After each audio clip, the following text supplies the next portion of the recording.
चांगलं वाटतं. हा वेगळा अनुभव आहे. हॉटेलमध्ये काम करणं म्हणजे खूप रिस्की काम आहे. कारण खूपच वेगवेगळ्या प्रकारचे ग्राहक येतात, वेगवेगळ्या प्रकारचं माणसं भेटतात. पण चांगला अनुभव आहे त्या म्हणजे. हो, हो. भरपूर चांगलं सहकार्य मला मिळालंय म्हणजे माझ्या कुटुंबाकडून मला. परिस्थितीमुळे मला हे काम करावं लागलं.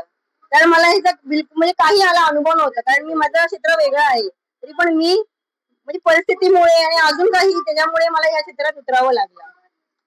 काय आहे गोड, गोड, कडू, आंबट असे भरपूर आहेत मला माझ्याकडे उदाहरण. पण चांगलं आहे, व्यवस्थित आहे.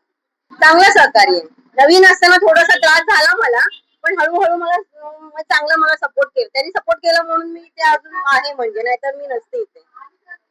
क्षेत्रामध्ये म्हणजे काही करताना घाबरायचं नाही. आपण आपलं जिद्द ठेवायची मनामध्ये. कारण मला इथे एकदा मला खूप त्रास झाला, पण मी जिद्द केली की नाही मी करून दाखवणार. कारण मला इथे काहीच मला शून्य होती मी इथे आली तेव्हा. पण मी जिद्द केली की करावं म्हणून त्यांना सांगते की जिद्द करा. तुम्ही कुठल्याही क्षेत्रात निघाल तुम्ही यशस्वी व्हाल. म्हणजे हरू नये.